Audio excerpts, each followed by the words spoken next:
fifth grade reading teaks and what exactly fifth graders have to know when it comes to reading.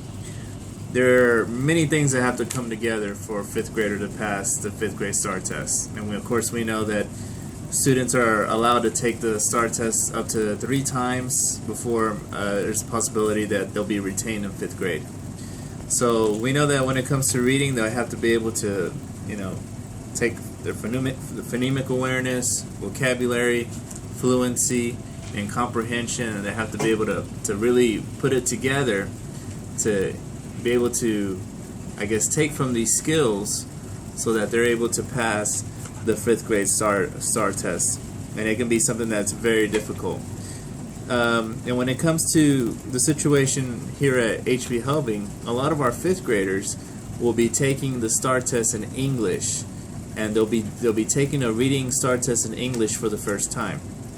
Now, a lot of issues obviously arise when it comes to that, because a lot of the fifth graders are used to being taught reading in Spanish, and a lot of them learn to read in Spanish since they were in pre-K, kindergarten, first grade, and only in second and third grade do they really start to kind of incorporate more English into the reading curriculum. This could cause problems because, as obviously, because kids can get behind in reading, and some kids never really catch up to where they need to be. They never catch up to where they need to be on grade level. So when they take the fifth grade STAR test in English, it can be very challenging. But luckily, at our school, we've been able to still have success with fifth graders passing the reading STAR test in English. And I think it's because we try to incorporate English faithfully when it comes to our dual language program. We really do try to teach both languages simultaneously, and we've been able to have some success with that, especially if we're able to get students from pre-K. And if we're able to get them in pre-K and get their language development up in Spanish, and then slowly be able to transition them throughout the grade levels, they're able to pick up more English. But when it comes to passing that fifth grade STAR test, they'll have to be able to be very fluent. They have to have strong phonemic awareness, good comprehension, and vocabulary. And these are the issues that really come into play when it comes to helping those English language learners pass a fifth grade STAR test that's in English, and for a lot of them it's the first time that they've taken a STAR test in English. So there's many issues that come up when it comes to the English language learners taking that test in English. English language learners are they're acquiring English, and they're learning content in English, and they have to learn to read simultaneously. For this reason, it's imperative that reading instruction should be comprehensive, and that students receive instruction in phonemic awareness, phonics, decoding, and word-to-text skills, while simultaneously being taught academic vocabulary and comprehensive skills and strategies. When it comes to that academic vocabulary, it's not just the regular fifth grade vocabulary that they have to learn. They have to learn the academic vocabulary. They have to know what comparing and contrasting is. They have to know what cause and effect is. They have to know what a summary is. They have to know author's purpose and genre, and many of that academic vocabulary that is going to be presented to them on that test. And if for some reason they're not familiar with it, well, that is going to be some major problems for them when it comes to passing it. When it comes to reading instruction has to enhance ELL's ability to decode unfamiliar words and to make sense of those words in context, and so it can help their ability to make sense of what they read and learn from reading. Additionally, they have to develop their fluency, spelling, and grammatical conventions of academic language. It must be done in meaningful context and not just in isolation. So one of those major issues for English language learners is to develop their vocabulary. And of course, there's many different ways to do that. And I think that when we're able to, what we know through our dual language model, when we're able to build up the vocabulary in Spanish, we can build the vocabulary up in English as well. But if for some reason we cannot build up their vocabulary in their native language, then it becomes very difficult to develop their vocabulary in the second language. For ELLs, comprehension of text requires additional scaffolds to support comprehensive input. ELL students should use the knowledge of their first language to further vocabulary development. Vocabulary needs to be taught in the context of connected discourse so that language is meaningful. ELLs must learn how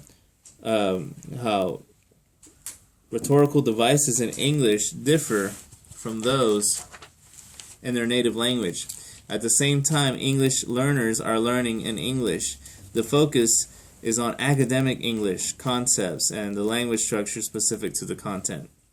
During initial stages of English development, ELLs are expected to meet standards in a second language that many monolingual English speakers find difficult to meet in their native language. However, English language learners' ability to meet those standards will be influenced by their proficiency in English.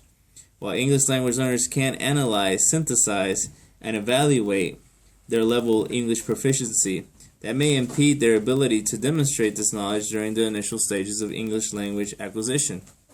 It's also critical to understand that ELLs with no previous or with interrupted schooling will require explicit and strategic support as they acquire English and they learn in English simultaneously.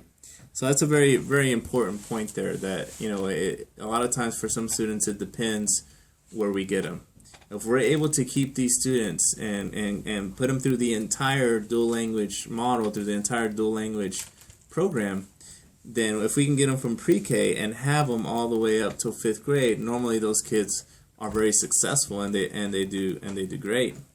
But if we're dealing with a situation where we have kids that move around a lot, or we have kids that are new from another country and they just came here when they're in 2nd and 3rd grade, and now they're at a point where they're 7, 8 years old and they're now just barely starting to pick up English, this can be very difficult. So those kids will need a lot of extra attention, additional support, scaffolding, tutoring, one-on-one, cooperative, and then of course cooperative learning groups. But there's just so many different things that kids have to pick up throughout the grade levels in order for them to be successful in reading. And one of those major themes that we really stress, that we try to teach in many different ways, is our children able to understand the concept of genre. Genre is a huge part of the STAR test, and it's something that if kids aren't able to grasp, they're going to have a whole lot of difficulty with it. Now, as genre gets more and more difficult to teach as the grade levels progress, and a lot of kids will start off with fiction and nonfiction, but 5th graders have to understand all different kinds of components and characteristics that go with all those different kinds of literary works. Yes, there's fiction and nonfiction, but there's many different kinds of fiction and many different kinds of nonfiction. And there are some forms of fiction that can confuse kids because they think that it's nonfiction. For example, realistic fiction, historical fiction can be a little bit difficult to teach simply because it'll be the type of story that will sound like it's nonfiction, but it isn't. So when it comes to those specific components that kids have to learn when it comes to reading comprehension, students have to analyze and make inferences, and they have to be able to draw conclusions about theme and genre in different cultural, historical, and contemporary contexts, and provide evidence from the text to support their understanding. So the different contexts and different genre, but also from different historical and cultural perspectives, can be very difficult. I remember when we were teaching a story, we were doing a Greek mythology, and it was a Greek myth that was very difficult for the students to understand because there was just a lot of cultural influence in that story. There was a lot of different kinds of of vocabulary. There was just some new words that kids were not used to, and yet, in order for them to be successful in reading, they have to understand a Greek myth, or an African folk tale, or an American fairy tale or whatnot. They have to be able to understand all of these different concepts, and it has to all come together. All right, well, let's talk about reading strategies. Now, when it comes to reading strategies, I like to simplify it as much as possible because I think that it becomes counterproductive if you drown the students with all these strategies, and then the students become so focused on doing the strategies that they forget about answering the questions and trying to answer them the best they can. So one principle that I like to tell the kids is that if this strategy doesn't necessarily work for you, you don't have to do it. And then I try to limit the strategies to as few as possible so that the students can think more about reading the selection and focusing on finding the answer, as opposed to trying to do every single strategy. And not every single strategy will be as effective. Not every single strategy will be as effective, compared to what story they have to do. So whenever we look at reading strategies, one of the first things that I ask kids to recognize is what is the genre and previewing the text. So the genre and previewing the text is very important because the questions are going to be geared towards what kind of genre it is. So whenever you have nonfiction, those questions will normally be geared towards that. And when you have fiction, those questions will be geared towards whatever genre it happens to be. Students should be able to tell by previewing the text and looking at the title. A lot of times the title is going to give a lot of clues. And one of the things that I teach kids to do is not just stop and jot, is stop and think. Stop and think about that title and get a mental picture of visualization when it comes to what exactly is the title and what kind of conclusions can I draw by what the title of the story happens to be. So we look at genre, we look at previewing the text. It's important for them to look at titles and subtitles. So I had some of the kids just kind of, gone ahead and just put this together based on some of the things that we've gone over in class as we were looking to take our reading test. And looking at the titles and the subtitles, whenever they're asked certain questions, students should be able to find the subtitles and find exactly where that answer might be. When it comes to STAR tests, they might be given stories that have up to 20 paragraphs, 25 paragraphs. It makes it very difficult if kids do not look at the subtitles and look at where they can find certain information. That's going to be very difficult for them to find the information that they need to get the question right. So they have to focus in on the titles and subtitles. Another important thing is they have to look at graphs and maps. You're seeing that more and more with reading comprehension. You're seeing kind of the mix of science, math, and reading all kind of coming together, as they might give a selection that's nonfiction. It might be like something that have to do with social studies or mountain ranges or whatnot. So kids have to be able to read and interpret graphs, and that's a skill that not only they have to know in math, but they also have to know in reading. So you're starting to kind of see those teaks kind of come together. They have to know some of the math teaks and some of the reading teaks, and they have to come together because they might be using some of their the reading teaks in math and some of the math teaks in reading. So we're definitely seeing that more and more. They have to read the text at least 2 or more times. And I like to teach kids to make sure that they recognize whether they really understand the text or not. Do they really understand it? Some texts might require having to read it more than 2 times. But students should be able to recognize, and it's important to train students to recognize whether they really understand the text, and maybe some texts are worth reading yet another time, so that make sure they understand it the best they can. Here, circle keywords is very important. Circling keywords have to do with circling the keywords in the questions and making sure that they're really understanding what the question is asking them. Sometimes one key word in a question can change entirely what the question is asking the student. So there'll be answer choices that sound right. There'll be answer choices that sound right, They're true. They may be in the reading selection, but they're not the right answer because they don't go with the question that's being asked. So that's very important for kids to circle keywords. Another part of circling keywords also has to do with words that they don't know or words that they don't understand. Students in 5th grade should be able to recognize words that they don't understand or that they don't know what they are, because more than likely they're going to be asked about that word. At the same time, we should be able to build up the skills in them as far as drawing conclusions, making inferences, and being able to get the context clues so that they'll be able to understand those words that are difficult for them and words that are hard for them.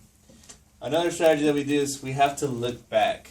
A lot of times kids will think that they know the answer to the question and then they'll just mark whatever answer, or just mark the first answer choice that makes sense and that sounds true, and it might be a good answer, but it's not the best answer.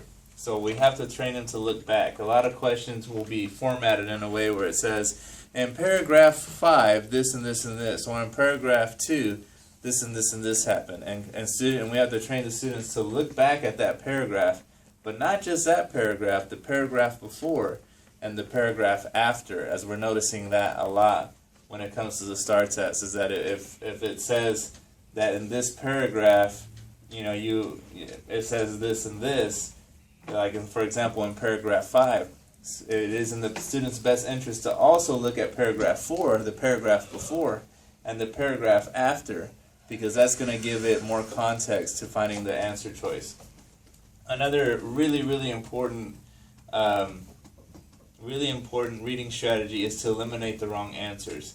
Now, when kids become good at this, then they increase their chances of getting the right answer. And I like to teach it like this, just like probability in math.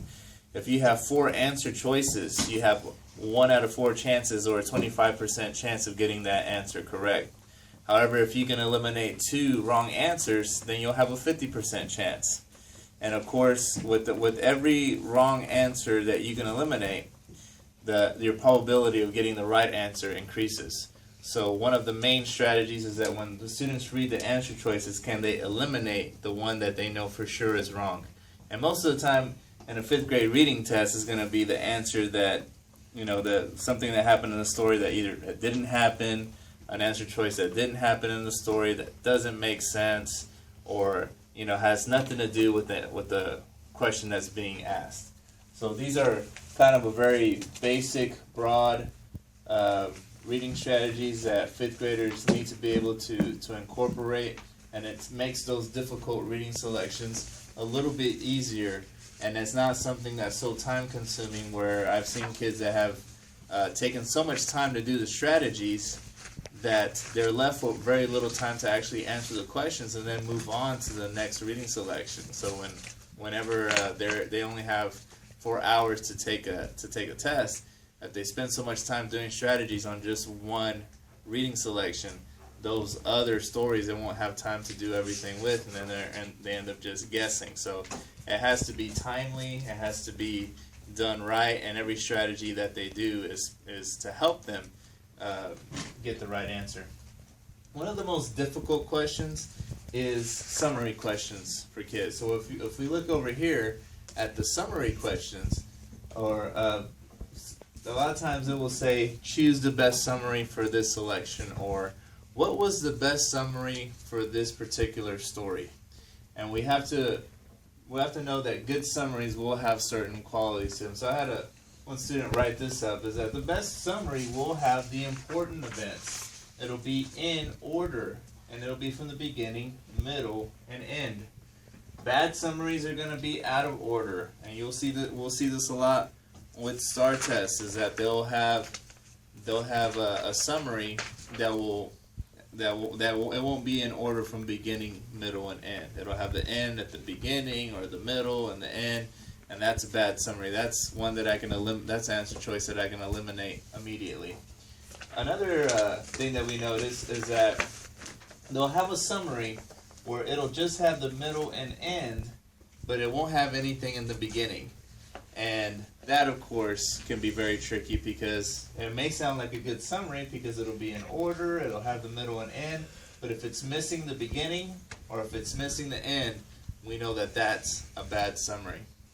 And of course, another one is that instead of the important details of the story, it'll emphasize the minor details. And so one important thing that I teach the students is that when in doubt, we have to pick the answer that best describes what the whole story was about.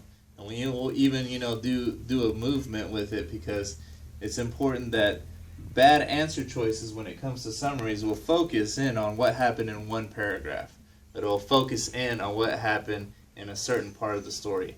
But the best answer will always focus in on what the whole story was about. So what best describes what the whole story is about is going to be the best answer choice. So these are just some general reading strategies that we use with fifth graders, and we've seen them work, and we've seen them give them a much better chance to be successful when it comes to taking tests. So when it comes to reading comprehension and literary texts, there's just a lot of things that go with learning genre. For example, students have to analyze, make inferences, and draw conclusions about theme and genre in different cultural, historical, and contemporary contexts, and have to provide evidence from the text to support their understanding. The students are expected to compare and contrast the themes or moral lessons of several works of fiction from various cultures. They have to be able to describe the phenomena, explain an origin myth from various cultures, and explain the effect of a historical event or movement on the theme of a work of literature. So the understanding of different literary work from various cultures, and then understanding the moral lesson in those different tales is very difficult for fifth graders to comprehend. It's a difficult to teach, because we'll have kids that are kind of barely picking up English, learning how to read in English. They're starting to become very fluent.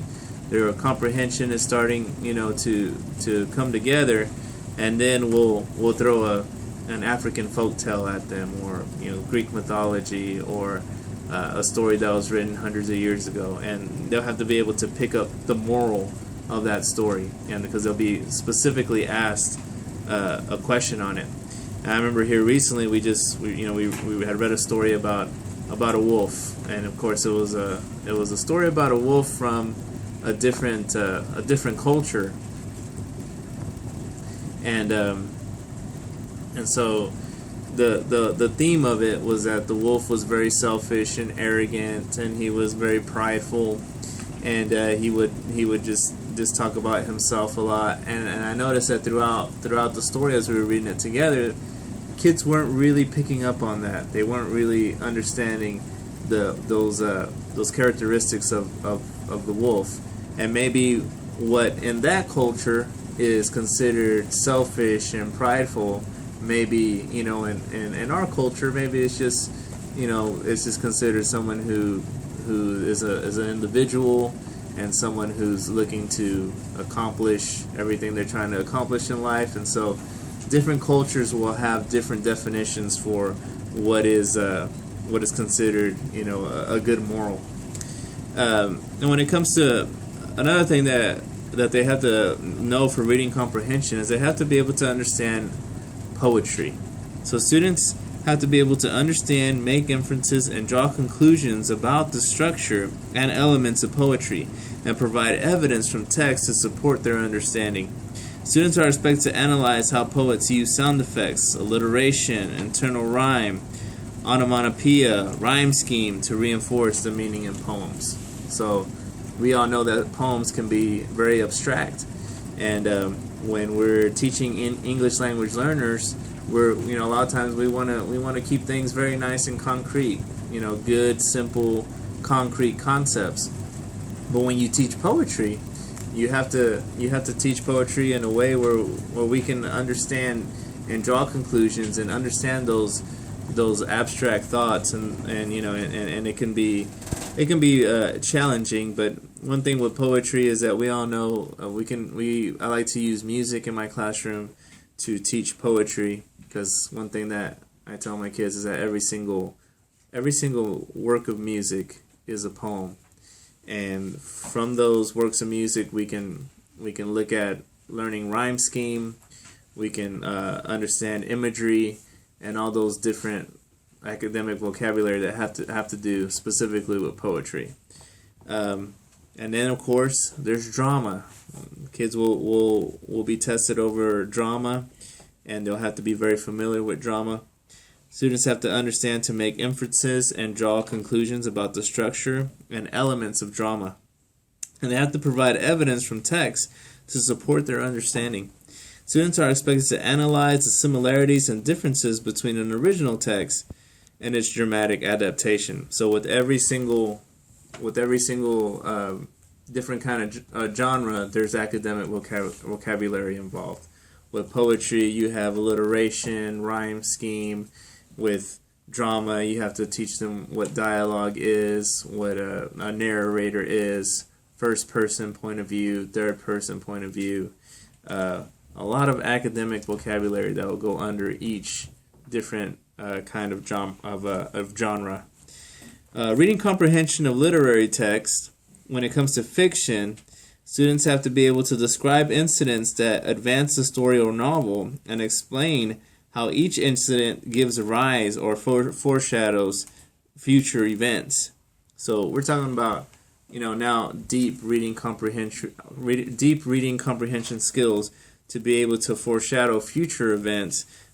Students have to understand everything that's happening in the story. They have to be able to draw conclusions, make inferences about all the different things that are happening in the story, and also how the character development that's happening during the story, the climax, and then of course how the story ends. They have to be able to explain the roles and functions of characters in various plots, and including in their relationships and conflicts. They have to explain different forms of a point of view in the stories. When it comes to nonfiction, it's not any easier, but they have to really be strong in nonfiction, because that's one thing that is very is stressed for the students to understand nonfiction. And when it comes to those two different things, we have to be able to teach fiction and nonfiction. And one easy way that I like to remind the students is that when it comes to fiction is fake, and nonfiction is not fake. And that just kind of is an easy way for kids to remember which is which. But also, we have to build on that and make it a little bit more complex, because nonfiction, expository text, we all know that is to inform, and fiction is to entertain. And even in the upper grades in elementary school, we'll still have kids that kind of mix those up. So we'll have to make T-charts, do foldables, write a compare and contrast paper, analyze two different literary works, so that they're able to really have a concrete understanding of those two different genres, and make sure they keep those separated. And then all the different genres that go under those two, fiction and nonfiction. When it comes to nonfiction, they will still continue to have to make inferences and draw conclusions. But they also have to identify the literary language and devices used in biographies and autobiographies, including how authors present major events in a person's life. So a big component of nonfiction is biography and autobiography, and them understanding the difference between those two. But they also have to be able to create timelines of the major events in a person's life.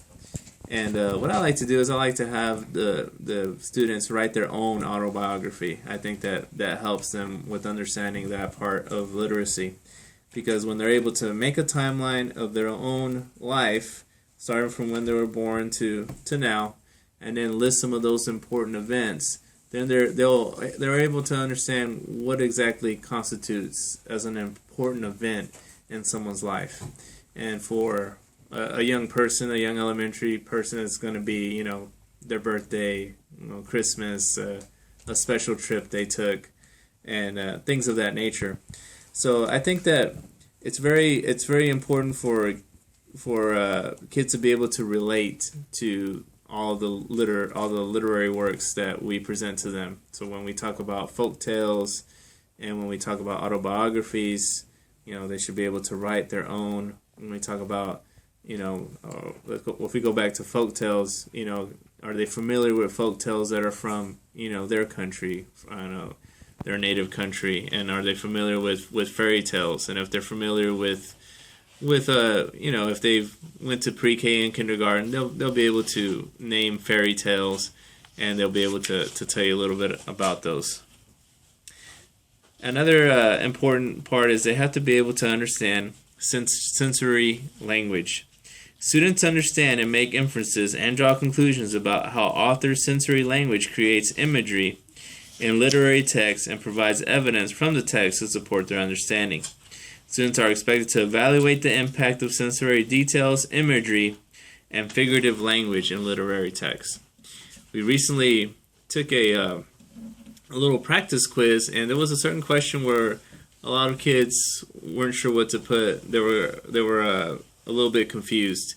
And on this same story with the wolf, it said that that he smelled some food far away, and that his mouth watered so much that he could water the roses. And so we still had a little bit of trouble with picking up how that was figurative language. And so we kind of thought about what that meant, to have your mouth water so much that you could water the roses. We discussed it, and we realized that obviously that could never take place.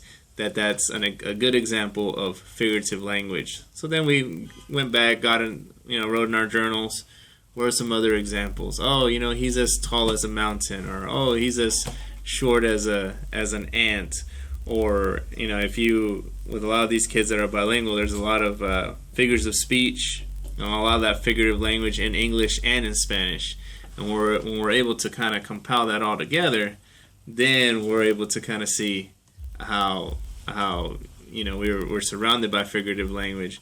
And the easiest way to explain it is that it's an exaggeration to prove a point, or to make an observation. So one of the important things that we have to teach in 5th grade is genre. Now, if students don't understand the genre of the text that they're reading, it's going to be very, very difficult for them to do well on the test. And understanding genre is also a big part of reading comprehension. It's under every major reading critique for them to understand the genre. When they understand the genre, they can begin to make inferences and draw conclusions, and it also will get them prepared for what kind of questions they're going to see. So genre is very important. So just a little activity that that I think is really easy to do with the class is if we just kind of laid out different genres and took our student library in our class, will the students be able to place the book under the correct genre? So it's something that they're kind of taught throughout the grade levels, but as they get to 5th grade, it starts to get a bit more, complex. It starts to get a little bit more complicated. So when we look over here, we got, it's not just fiction and nonfiction. We have realistic fiction, historical fiction, poetry, biographies, nonfiction, obviously regular fiction, and plays and drama. So one of the things that they kind of start to see in 5th grade that starts to be a bit of a challenge is when we look at, for example, historical fiction. Let's take this book, for example. Now, this is historical fiction, and it has to do, standoff, remembering the Alamo. So when we teach the kids, the Alamo, they obviously know that was real, that's it's a real event, and it's nonfiction. But, they'll look at a story like this, and they'll notice that, there's like, it's kind of like in a comic book type of a style. We start realizing, well, what is this? Is this fiction? Is this nonfiction? And we have to teach the kids that this is historical fiction. That this is a story of a 15-year-old boy, or it's from the perspective of a 15-year-old boy that put this 15-year-old boy is a character in the Alamo. So he's on the side of the Texans, and it's kind of interesting because this is the type of text that that they might see on Star, something like this, historical fiction, where it may take real life events and they blend fiction with it. Another example, they might see something like this: "Why don't you get a horse, Sam Adams?" And what it's important here is that with historical fiction, they still may find out very important facts about a real life person, Samuel Adams from Philadelphia, but it just may not. It may have incorporate some fictional elements into stories like that. Another thing that they'll see is they're going to see poetry. And you have a book like this called Scranimals, and it has to do with the author comes from the perspective is, what if you would mix, I guess genetically, what if you would mix animals with plants, and then he'd have different ideas, like for example the Spinachicans, who is a mix between chickens and spinach, or the rhinoceros, which is a mix between a rhinoceros and a rose. And so I'll use books like this just to teach imagery, to teach figurative language, to teach how to differentiate between a verse and a stanza, and all the different poetry elements. And so we have a lot of books like that are really good for teaching imagery, and they're really good for teaching all the poetry elements. And so, and then when you get over here, obviously probably what might be easier for kids to notice is nonfiction, just regular nonfiction. And here we have a book about the civil rights movement. And I always tell students that one easy way to realize that it's nonfiction is that in nonfiction, if there's photographs, it's probably going to be nonfiction. It's always nonfiction if they show photographs, because obviously that means that someone has a camera and they're taking a picture of something that's real, something that happened in real life. So nonfiction can be, easy to teach. And then as we move on over here, we teach, biographies. And some biographies are easy to spot, like this one about Muhammad Ali, obviously because the front cover is a picture. But you also might have illustrations like this, which will also be a biography, but because it's drawn in a certain way, it might trick students into thinking that it's not. So we have to still be able to recognize it. And one of the main components for teaching them, reading is that they have to know the difference between biography and autobiography. So, one of the things I have my students write their own autobiography so that they can differentiate between the difference between biographies and autobiographies. Now, another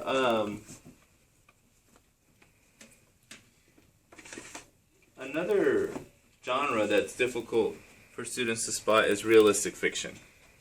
And sometimes it's hard to tell by the cover.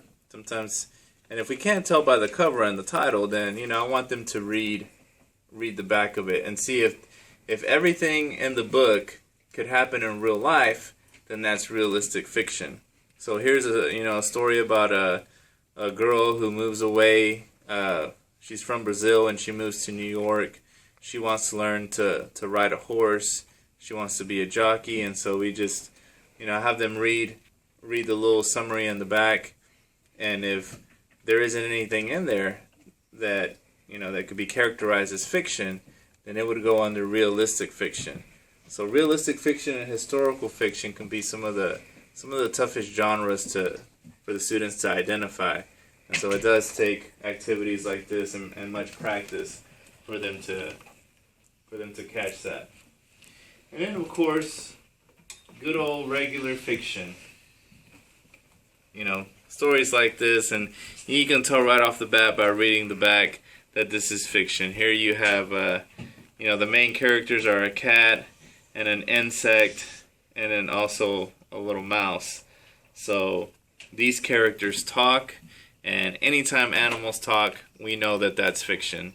So obviously, books like these are easy to spot what the genre is, and historical fiction, realistic fiction are a little bit more difficult to spot. As we kind of look through, we also want to emphasize that just because there's no photos doesn't mean that it can't be nonfiction. And here's another book, and it's about has to do with Rosa Parks. And what you have here is this is nonfiction, but as I want kids to be able to look at the illustrations and kind of pick up on the genre. And as we look at these illustrations, I would point out to them that even though this isn't photographs, all the drawings here are very realistic looking, and there isn't anything here that could be characterized as fiction. So just doing a regular picture walk, you can see we have, real life people and nothing out of the ordinary. So everything will be characterized as nonfiction there, even though it isn't photos. So when it comes to genre, there's many different ways for kids to pick up what kind of genre it is. They can, look at the title and draw conclusions. They can read the summary on the back of the book. When it comes to testing, they should be able to tell whether, if the story has graphs and maps and different things, that's going to be characterized as nonfiction. So we have to be able to analyze the text. And a lot of this is done even before we read it. And this is what I like to call previewing the text. We have to preview the text, look at the illustrations, look at the graphs, look at the maps, look at the title. And once we looked at all the information before we even started reading it, we've got to get students to be, to have gotten really good at identifying the genre. And that's a very important element of fifth grade reading. So as you can see, there's just many factors to consider when it comes to helping kids become successful with the fifth grade reading. And it's really just a culmination of all the different skills that they've learned since pre-K. I mean, they have to be able to incorporate their phonological awareness, their phonics, fluency, comprehension, vocabulary, it all comes together. And then we have to be able to teach them the skills and the strategies for them to understand difficult text and identify genre. You have to be able to use their context clues and draw inferences. And so this is kind of like just an overview of those fifth grade reading teaks and what we use and the kind of stories the kind of strategies that we use and the stories that we show them to help build those strategies. And so we just want to make sure that we emphasize student achievement when it comes to all the subjects. And with reading and dealing with working with English language learners, there's many skills that we have to build upon. But that's just a kind of an overview of the things that we try to teach the kids so that they can be successful in the future. So I want to thank you once again for watching this video.